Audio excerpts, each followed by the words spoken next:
I didn't plan on ending up at Burger King. Graphic design had been my doorway out, internships, freelance gigs, the whole dream I kept pinning to Pinterest boards until the clinic bills arrived like an uninvited landlord. My mother's surgery took more than her recovery. It took my savings, my free time, my certainty. When the internship fell through because the agency couldn't justify unpaid labor anymore, I took the only steady paycheck I could find. Burger King closed at midnight. My shifts closed even later. It was honest labor. It was humiliating work for a woman who once designed logos for coffee shops and wrote cover letters in fonts that made people nod. I told myself temporary, and I believed it because what else was there to do? I'd been alone in more ways than one for a long time. My ex left in a way that made every door click twice after it shut, a 4-year rhythm gone in a handful of nights. He was the kind of person who took the easy way out and then made it my problem. The apartment suddenly felt too big, and the nights felt loud. I learned to make a life out of small things: bus stop conversations, a thrift store on Clover Street with a woman who always rearranged the same booth, the slow comfort of sketching until dawn and letting the world of color and line swallow the rest of the noise. That week there was a feeling hanging over me, like steam in a bathroom after a shower. I would catch a figure at the bus stop and blink, and they'd be gone. Outside my apartment window at 2 a.m, just a shadow. Near the laundromat, someone in a navy jacket turning a corner and melting back into the evening. I blamed exhaustion. People do that, pretend the body is to blame because the truth is more monstrous. Someone could be watching you and not touching you, and that not touching is a touch that lasts. The night the rain came down in sheets, the drive-thru was empty and cold. The AC always conked out after 10, and the fluorescent lights hummed like tired insects. Miguel was the only other person on shift. He's built like he can carry the world, and would try if you asked. But he's gentle in ways men who work late nights learn to be. He was out back wrestling trash into a bag when the bell rang. He looked like a man who had been rained upon for years. Mid-40s, skinny, pale, soaked through his jacket and carrying a small black notebook. He moved slow, and he put his hands on things like someone cataloging them by touch. "Evening, Lena," he said. My name sounded like the final proof printed on a page, precise, intimate. My name tag was under the counter. I had pinned it on crooked that morning and never fixed it. He knew me anyway. How can I help you?" I said. The words were small. He didn't order. He walked to the condiment station and tested the straws, the napkins, the lids, tracing textures like a connoisseur of useless details. Then he opened the notebook and scribbled, like he was transcribing the world. Miguel came in, shaking off his jacket. "Sir, you need to order?" he asked, hands in his pockets. The man smiled, slow and wrong. "I already have what I need." He pointed at me. "You like antique illustrations. You visit that thrift store on Clover Street every Saturday. You always pick booth 9. Booth 9 was where I found half the things I eventually used in my pieces. I moved there most Saturdays, not because of antiques exactly, but because the woman who ran that booth had rescued 100 forgotten things and she liked the same fonts I did. "How do you?" I started. He stepped closer and his voice dropped. "Your drawing style changed 3 months ago. When your boyfriend left, you don't finish pieces anymore. You start them at 2 a.m, crying at your desk, then stop halfway. I can show you how I know." He reached into his jacket. I stumbled back and knocked over a stack of burger wrappers. Miguel was between us like a shield. The man pulled out a cracked, disposable camera. "The pictures didn't come out well," he said, and I watched something like triumph smooth his features. "But some are beautiful, especially the ones at your window." That should have been the end. He should have left. He backed away and walked out into the rain. He did not leave. From the windows I watched him pace the parking lot. He hummed to himself, a thing my brain labeled as a lullaby because lullabies are what mask monsters, first by the speaker, then near the dumpster, then next to my car. Every time I glanced away, he moved, as if he could shrink and slide across the asphalt in a way that made me dizzy with irritation and fear. Miguel dialed 911 behind the counter, and the operator told him they'd send someone, as they should, while the man continued to orbit. When the police arrived 12 minutes later, there was no one to find. The lot was empty. The rain had washed evidence into the storm grates. They did a cursory sweep and told us to file a report. "We'll look around the area," the officer said, and meant it in the way small phrases can mean nothing at all. For 2 weeks I checked the back seat, shut blinds before sunset, shoved art supplies into closets, I carried my keys like a talisman. I would find small things moved, my brushes rearranged, a coffee mug, not where I left it, and tell myself nervous roommates were to blame. Then my mailbox hung open and a blue jacket button waited on my doorstep like a marker. 2 weeks is a long time to feel hunted. It's long enough to forget you were ever safe, to convince yourself that some net has been cut, and you're standing at the edge of deduction. The package arrived on a gray afternoon when the sky looked like cheap wallpaper. Inside was the disposable camera. Developed, the pictures were small squares of my life, neatly edged like evidence. Sleeping, crying, sketching, walking to work, opening my blinds, sitting alone during breaks. The last photo was taken from behind the couch, the angle impossible unless someone had been inside my living room. I sat on the floor with the photos like they were pages of a book that had once been mine to write. My phone in my hand, torn between calling someone and doing nothing. I called Miguel. He came over and we sat in my living room and pretended not to be shaking. "You didn't leave any doors open?" he asked. "No." My voice was brittle. "I lock everything." He put his hand on mine and squeezed. "We call the station again. We get the building manager involved. I don't know. We do something. We did things. We bolted the deadbolt. We installed a chain. We rearranged furniture. We talked to neighbors who claimed not to have seen a thing and probably hadn't. The landlord blamed mice. The landlord always blames mice." I stopped sleeping. The sound of humming started to occur in odd places, the refrigerator, the pipes, the wall behind my headboard. It moved the way wind moves through chimes, just on the edge of recognition. Most nights I would lie there and count the seconds between hums and convince myself I was insane. There's a load-bearing honesty to fear. It breaks small things before it breaks you. It erodes the margins of your day. You stop finishing pieces. I won't lie, the man in the jacket broke something in me that no camera could ever show. He turned my workbench into a thing I had to hide because the act of creation felt like making an offering to a watcher. The final episode happened the way all endings begin, quietly. I came home late after a double. It was raining again and the city smelled like wet pavement and cheap coffee. My key turned in the lock and I screamed. A silhouette had been crouched behind the couch, and the man, older and thinner, and with a face that was pale enough to read like an open page, rose slow as a tide. He wasn't smiling. He hummed. I didn't move. He held up the camera and showed me a photo I hadn't seen yet. My face in bed, mouth open in sleep. He had been inside my home while I was asleep. I didn't fight. It's not that I admired restraint, but there's a strange kind of calculation that says your body can do certain things and not others. I called his name once and my voice broke. He tilted his head and then, for the first time, he looked vulnerable. "I wanted you to know," he said. That phrase is a small thing and a huge one. He put the camera down and walked toward the window. He left, because leaving is a choice that some monsters make when they want to haunt the rest of your life. The police took a report. They said they'd be watching. My neighbors watched. The landlord installed a new lock. I changed apartments soon after. But the humming never left precisely because it can't. It's not that he followed me like a second shadow. It's that the awareness he introduced into the world remained. I scan parking lots without blinking. I skip booth 9 sometimes. I sketch, and the lines come slow, as if the world has learned to hold its breath.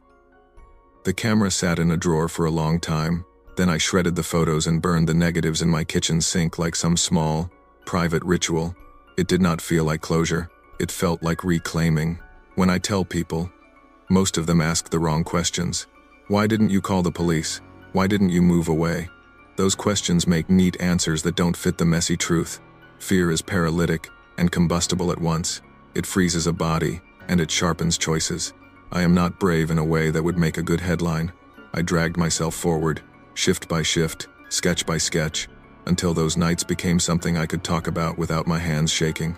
I learned that safety is not a single dramatic act. It's 1,000 small ones. Locking my door wasn't the solution. It was the beginning. Trauma takes ordinary places and rearranges them into landscapes of fear. But reclaiming your life is a slow, steady work that happens in small measures. New locks, friends who show up, the courage to burn what haunts you, and the stubborn daily choosing to keep making art, even when the hands that once moved freely tremble. Safety and healing are built from persistent, ordinary acts, not grand gestures.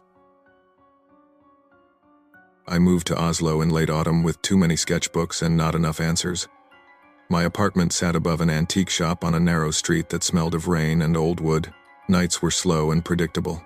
Study until my eyes blurred.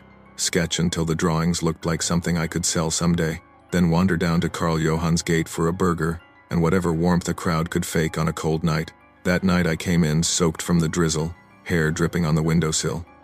I liked this Burger King, not the corporate cheer it was meant to be, but the pulse of people passing through, the way the lights made everyone look tacit and unimportant enough to be real. I ordered a Whopper, sat by the big window, and let the city move outside like a film I couldn't change. I had a history with watching and doing nothing. Years earlier in Munich, I'd paused at the side of a crowded street while a woman and a bicycle tangled on the pavement. I froze, thinking someone else would help. Someone else did, eventually. But the memory of my hesitation sat behind my ribs like a tiny stone. That guilt made me watch people more closely, a quiet kind of vigilance. 10 minutes into my sandwich, I noticed the kid. He stood near the trash bins inside the restaurant, barefoot, thin jacket soaked, staring at the door like it meant the end of everything. Not begging, not eating, just watching. The cashier, Iris, whispered to me when I asked. He's been there an hour. Won't take food, won't talk. I told myself to mind my business. The old stone in my chest said, keep your head down. But the kid didn't belong to anyone. No parents hovered. No one called staff. He was a small, stubborn silhouette in a place where people kept moving. When he came and set a scrap of paper on my table, I tried to act casual. The paper was wet, scribbled with a child's uneven hand, and a crude man with long arms next to a house. Underneath, a few shaky letters. Don't let him in. Did you draw this? I asked softly. The boy didn't look at me. He only watched me place the paper between my fries. Then he turned and ran toward the restrooms. I stood and followed, heart buzzing in a way that made my mouth dry. The hallway felt claustrophobic. Both restrooms were locked from the outside. There were no side doors, no service stairways. I checked the mop closet by reflex, found nothing. The kid was gone. I went back to the counter. He ran toward the bathrooms. I told Iris. She shrugged. Kids play. We call the police if he stays after an hour. I sat back down but didn't eat. The paper on my table had wrinkled into a soggy map. The house he drew, I couldn't place it. The lines looked like any small European building. But something about the angles caught in the part of my brain that catalogs threats. The kid had put the note there like a message in a bottle. Later that night, walking home under a lamp that made the puddles burn gold, I saw a man in a soaked black coat standing under the awning across the street. He looked at the Burger King window, and when our eyes nearly met, he turned and walked away. I told myself it was nothing. A man on a night shift, a smoker, a tourist. But then I found a second note tucked into the strap of my backpack when I opened the door to my building. Same jagged handwriting, same man with long arms. This time the house was drawn with little windows. The corner of the roof looked like my building. I had not told anyone where I lived. I went back the next day and asked about the cameras. They only show the hallway, the manager said. He had a blunt face, the kind that learned ways to look unconcerned at problems. We checked. There's footage of you walking, and then nothing. No kid. No kid? I asked. No one left the dining room? No one, he said, and his eyes slid away. I pressed, feeling foolish. People pass through. Did you call someone? Social services? Police? We called security once before, Iris said, softer. They came and asked a few questions. Kid was gone then. Maybe he wasn't a kid at all. Maybe he was, I said. Maybe he wasn't. The police were polite and bored. They took my statements with the same distance you give to minor fender benders and late-night noise complaints. CCTV showed me walking toward the restroom, and then me leaving. No child. No tall man. No scrap of paper left on my table. The footage was a frame-by-frame honesty that betrayed me. I looked thin, worried, the kind of stranger a city forgets. I slept badly that week. I started checking my doors 3 times. Sometimes there were soft footfalls in the hallway outside my apartment, a few tentative steps that stopped, then resumed as if the person was making and remaking the same decision. Once, there was a shadow under my door that didn't belong to any bulb. The pressure to make logic out of the small terror made me act. I printed the sketch of the little man with long arms. I posted a flyer at the bakery on the corner, asked in a fumbling Norwegian at the university if anyone had seen a barefoot boy near Karl Johann's gate. No luck. People smiled politely and shrugged. I got paranoid, of course. I started leaving lights on. When I walked at night, I carried my keys as a weapon. My social life narrowed down to the people in my seminar, who laughed at the same joke I tried to tell 3 times. One evening, about 3 weeks after the first note, the footsteps outside my door changed. They weren't hesitant anymore. They were slow, deliberate, as if whoever made them had decided to stay. I sat frozen on my couch and listened to a rhythm I couldn't name. My mind offered explanations that made me shake. Raccoon, neighbor, delivery. The doorknob turned. I didn't go to the door. I clutched my phone and backed into the kitchen. The frame of the door blurred because my breaths were too fast. A small voice came through the crack between the floor and the door. "Don't open," it said, impossibly thin and familiar. I dropped the phone. My hand found the door, then let go. I pressed my back against the wall and slid down to the floor in a feeling that was part relief and part shame. The kid's voice, he had visited me again in the night, while the city slept. Whoever was outside walked away. The steps receded like someone removing a distant curtain. I moved out a week later. I told classmates it was too cold upstairs, and watched the antique shop proprietor shrink the price of the apartment in my mind. When I signed the lease at a smaller, warmer flat, my stomach still flipped at every unannounced knock. I threw the notes away with a trembling hand, but I photographed them first, the crooked man, the small plea. Years later, in a city where the rain felt like an old, familiar friend, I would catch myself watching children at crosswalks. I'd see a hand reach for a balloon and feel that old spike of dread and also a new, clearer lesson. The kid in the Burger King had not been asking me for help. He'd been warning me. Maybe he was a child of the street who had learned that faces that look ordinary can open doors to the worst things. Maybe he had seen something in his periphery, a man who watched people move like they're chess pieces and had found in me someone who would look twice. Or maybe the world does that thing it does. It gives you a moment to do the right thing, and then hides the rest of it, so you remember the smallness or greatness of who you were. I never saw the boy again. I never saw the man in the black coat up close. Sometimes I think I was the only person ever handed that warning. Sometimes I think I was one of many who ignored it. Either way, the scraggly drawing and the 2 words "don't let him in" lodged into me like a warning buoy, noticing the small alarms. When someone gives you a warning in whatever form, a wet scrap of paper, a wordless look, a small voice in the dark, don't assume it's a prank or a test of courage. Take it seriously enough to act. The cost of ignoring ordinary alarms can be more than guilt. It can be harm that could have been prevented. I left him with a suitcase and a bruised sense of self, and the kind of adrenaline that lives in your bones long after the danger is gone.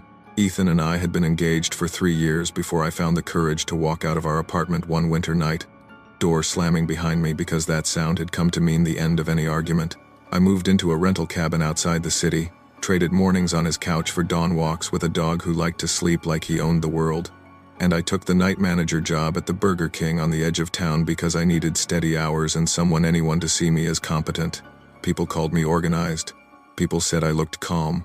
No one saw the way my hands tensed when a door banged, the way my stomach lurched when a shadow passed a window. I had a restraining order. The courts had paperwork and photos and ink on a judge's stamp, which theoretically put miles between him and me. The order reassured other people more than it reassured me. It didn't unteach the way he used to appear at the places he thought he had rights to. My apartment, my job, the grocery store. It didn't change the sound of a voice that could be warm one minute and a threat the next. That winter it snowed hard. The city lit white and muffled. For 3 mornings in a row when I arrived for my shift, there were footprints in the snow leading up to the back door. Heavy prints. Not boot prints exactly, something wider, like someone had been pacing, or circling, or deciding. I mentioned it to the crew and they shrugged, blamed delivery drivers or kids. I couldn't make the anxiety into words that sounded normal. Circling, watching, waiting. On the Wednesday it all happened. It was just me and Lewis, a kid 19, and new enough to be nervous about the register, and old enough to smoke behind the dumpster. The wind howled so hard it rattled the drive-through window. Visibility through the glass was nothing but white. We were counting out the drawer when I heard it. A dull scraping sound, like someone walking on the roof. "Lewis, you hear that?"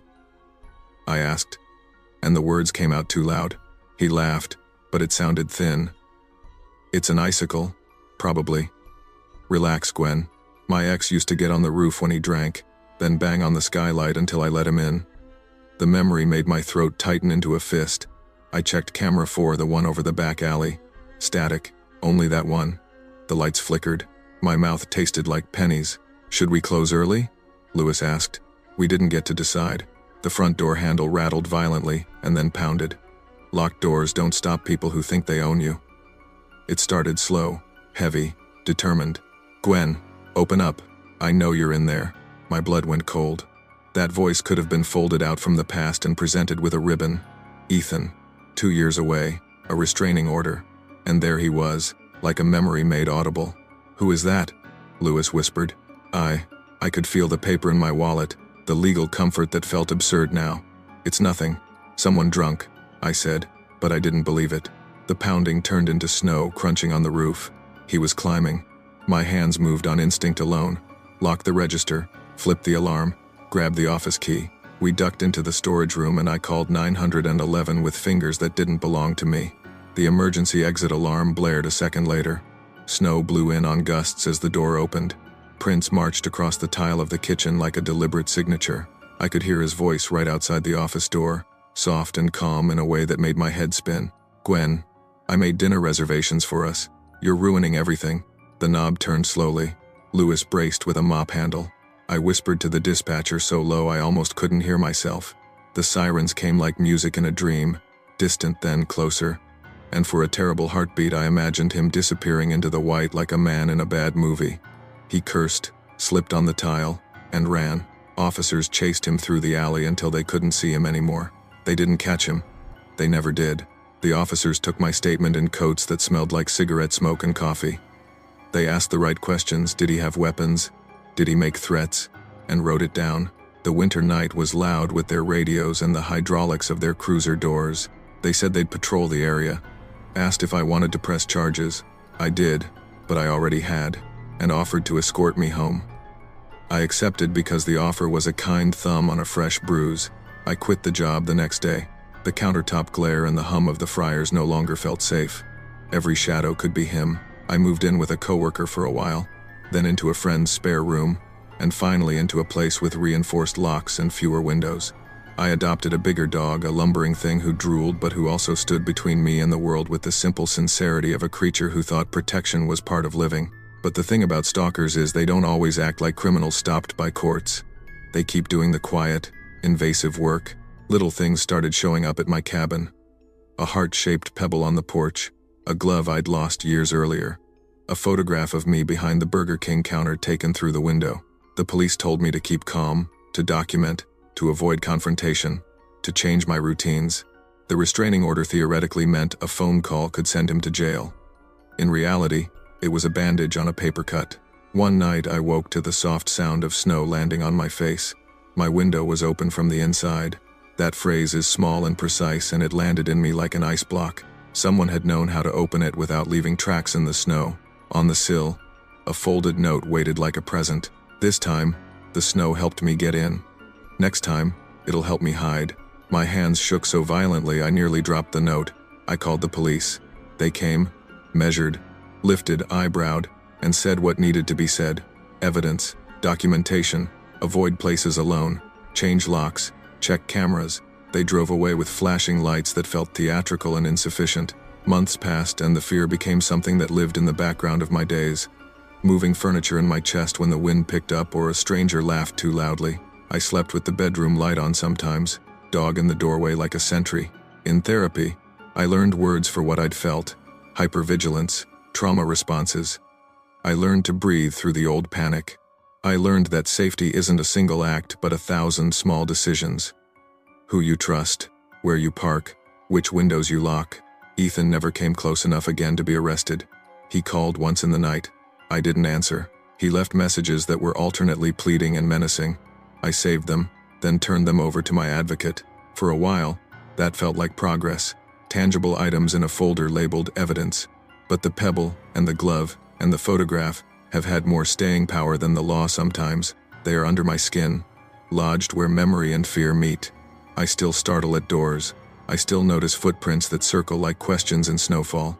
I still lock the door, check the windows twice, Watch for the black coat on evenings when the wind carries warnings, but I also learned to get a dog who will wake the world for me.